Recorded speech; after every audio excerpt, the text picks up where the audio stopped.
the presidential election, all things being equal, and 29 days to the governorship election across the country. Periods like these are full of suspense, intrigues, and twists. The latter has been seemingly bedeviled the political realms of the state, with almost all the parties inherent having their fair share of the pancakes. For the bookmakers, the stage is getting set. For the gladiators, their swords are being sharpened, and for the key players, being the electorate, they have been monitoring with keen interest this melodrama unravel. No more at all special half hour here on the platform this morning. We will look at these occurrences and look deep into the Ngwa Council of Elders to know where they stand in all of these. I have my guest this morning on the platform, Dr. Max Ndwagibe, leader and chairman of Ngwa Council of Elders. Good morning to you, sir. Thank you for joining us. Thank you for having me. Okay, so let's get down to business real quick. I'm sure you've been following through what is happening here in the state across political lines now, especially with the twist from the APC to APGA to the PDP themselves and all that. What do you make of them?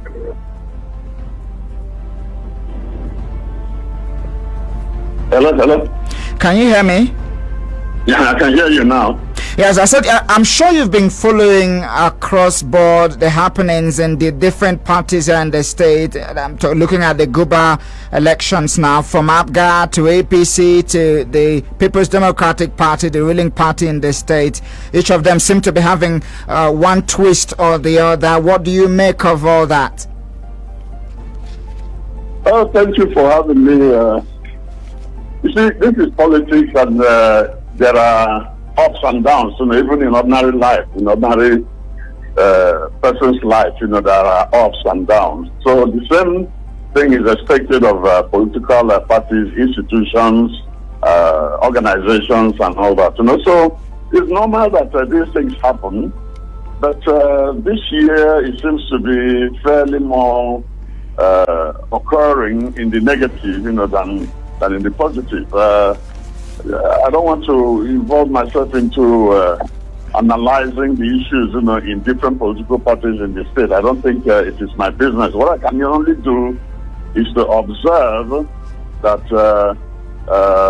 in the APC, I think the matter is now finally settled, between Dr. Choga and Chife Menike, in the favor of Chife Menike.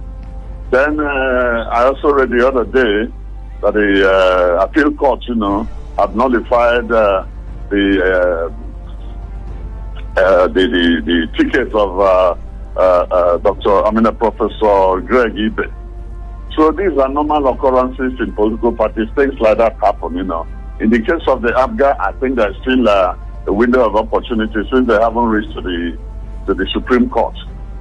Then in the PDP, which is the ruling party in the state, first of all, let me again take this opportunity to commiserate with the family of Prosuchi Kunne, who is not only my brother, but is also my in-law.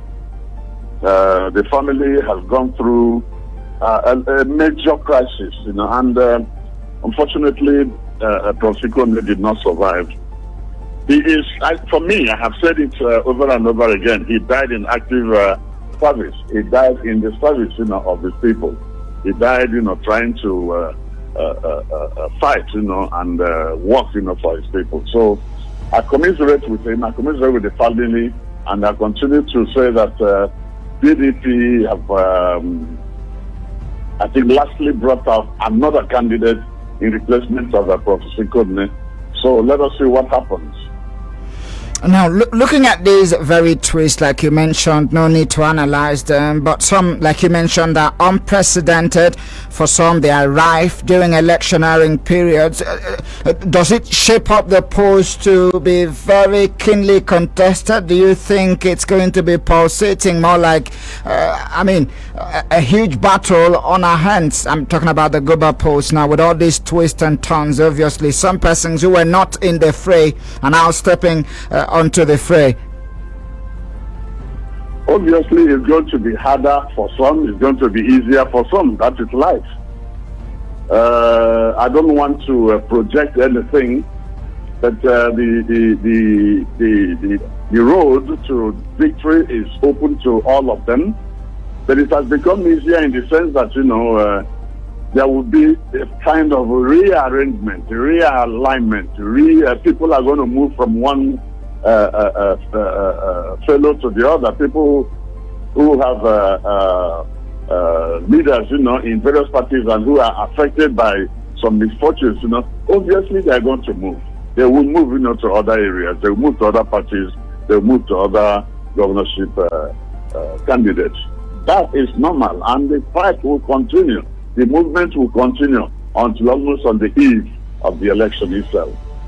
Interesting. So we have quite a huge one on our hands now. But let's make a return to Ukwa Council of Elders. Not too long ago, a press release coming from the Ukwa suggests that despite the emergence of another Omonato son of yours, that's from in the ranks of the PDP, you people don't seem to be shifting grounds in your choice of engineer Enyinnaya Nwafor as your preferred candidate for the Guba post for March 11th, and then an emergency meeting ensued in that very aspect. Tell us what necessitated that very emergency meeting, and why have you decided to still stick with your guns, and of course talk about Enyinnaya Nwafor.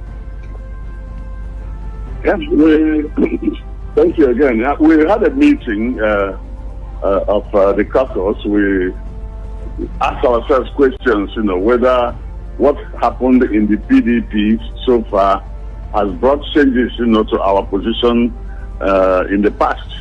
Our position in the past, beginning from the 21st of January, our position had been that, our chosen candidate for the governorship election in Abia State is Engineer Enyinnaya Nwafor.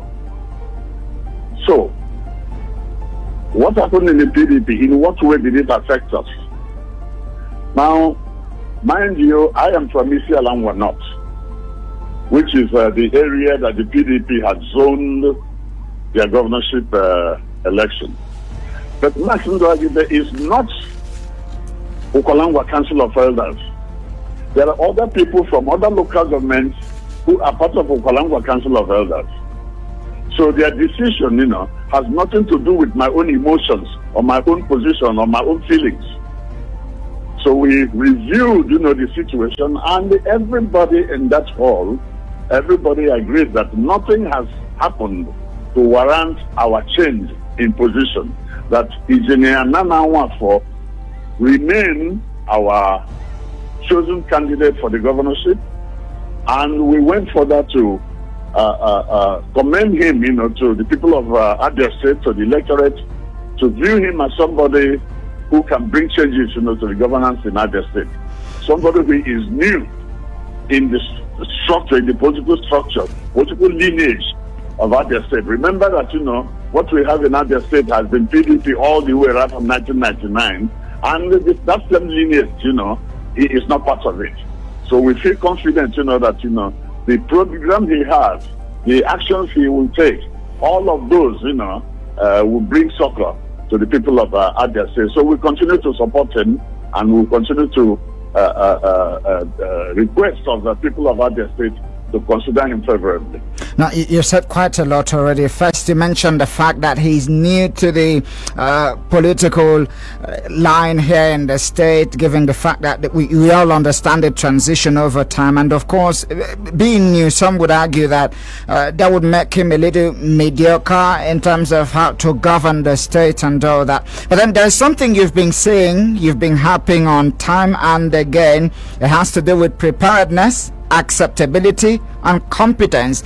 These were part of the things you said before the choice of Enyinnaya Nwafor. And then does it have anything to do with the fact that he has been campaigning, unlike the PDP counterpart of his who now emerged, and is a different person altogether compared to the person who has been marketing himself over time? In fact, his success, is increasing by the day. I can say that to you. He remains competent, the same person we interviewed for a very long time. He remains competent. He remains ready and willing to work for the people of Abia State. He has a roadmap, and we approve of that roadmap. And that roadmap, is what he is presenting to the people of Abia State. And I'm sure that is what the majority of the people of Abia State require today. We want to have a shift away from the past. The past has not brought us any good, has not done us any good. The last 21 years, has not benefited Abia State in any form or in any way or form. So, for the first time, we are going to have a veering away from the past, a veering away from the old political lineage, that has dominated the government, the politics of Abia State, and which has not produced anything meaningful for the people of Abia State. Now look at Ebonyi of yesterday. Look at Enugu. Look at Owerri, even Owerri. Look at Akwa Ibom. These are states, that are surround us here. We are an eyesore to this state. We are completely an eyesore to this state. And any government that has been in power since almost 20 years that has not changed the fortunes of Abia State cannot be allowed to continue. Cannot be allowed to continue, because they will have nothing to say. They will have nothing new to bring to the table. Absolutely nothing. It is all same business, same way, business as usual. So you feel confident that he's capable of bringing the desired change, giving the state a facelift, the first time in offer, like you said, compared to those who's been there and the parties that has dominated over time. Let's still stay with that very issue. Just on Monday, on one of our political programs, one very well, Don Obani, stipulated that his own faction of the Ngwa Council of Elders have gone for Ahiwe, the new PDP candidate. What do you have to say about that? And you mentioned that everybody in the house agreed that it's going to be Enyinnaya Nwafor, but it doesn't really seem that very way also.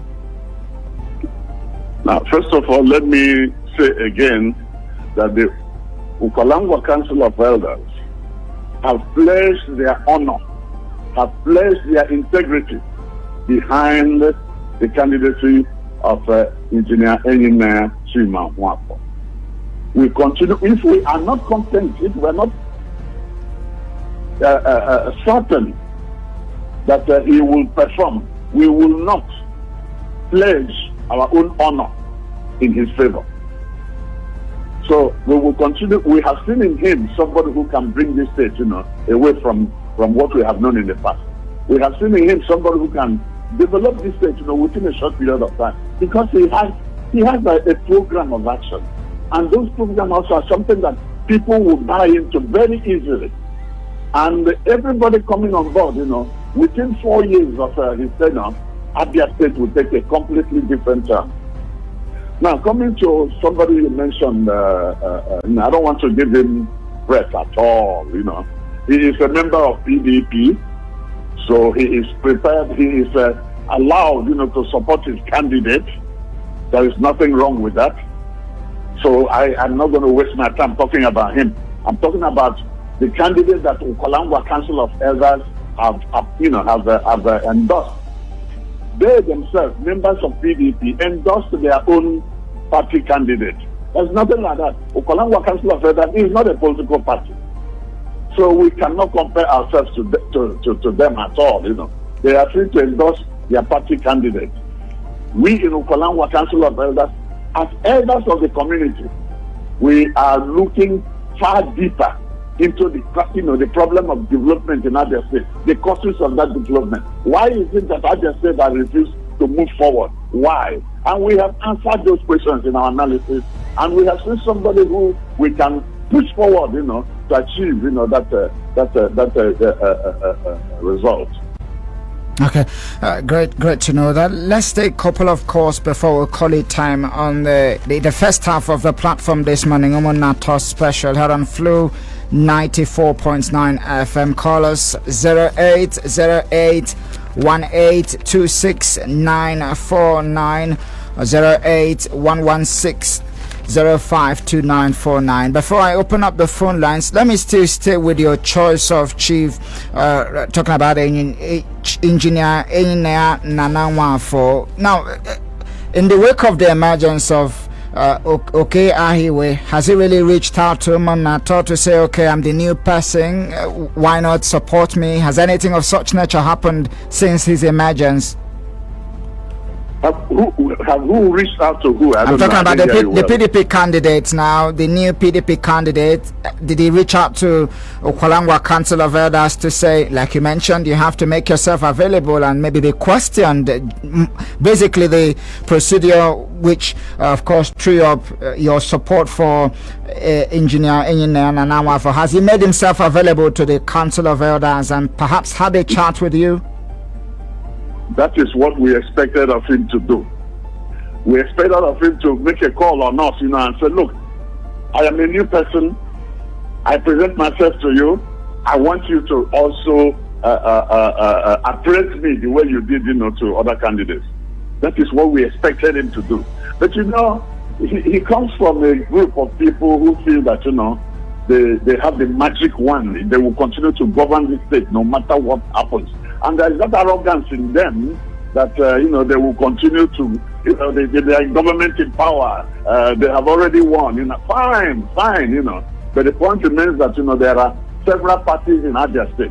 If they were that good, there wouldn't be several parties, you know, in Abia State contesting for the same position. If they had done very well, there wouldn't be that. So people are literally rejecting them. But you see, I'm not campaigning. That is not my business. You know, I don't belong to any political party. I can only focus on the candidate we are supporting and bring him, you know, to the presence of Abia electorate. You know, Engineer Nwafor is the solution to today's Abia State. You know, to the development of Abia State, to the progress. You know, and he's a young person. He's a young person who is not. You see, those of us who are old, we are trying to give governance, you know, to young people. Old people have been there since 1999 and they have not achieved anything. Now we want to help and push the governance, you know, to young people. Let them take over the governance of this state. Okay, let's see if we can squeeze in one or two calls. Good morning. Good morning. It's good to have you join the conversation. Tell us your name and location. Man made is my name, and I'm calling from Umaya. Good morning to our guests in here. Can I go ahead, sir? Go ahead. I listened to what what's his name again, please? Dr. Max. Dr. Max Ndagube was saying, you know, most times it brings you to achieve something you will be even like, anyone use a way to look as if I'm trying to insult anybody here. But the issue, you know, is that you said that PDP has destroyed since 1999 that PDP has been in power. You forgot that the second one, it was this one was elected at 1993. In 1999, when the democracy came back, we elected Office Okalo and the father of Nwafor. A number of people supported that as a deputy governor. Then what has them brought to the table to the people of Abia?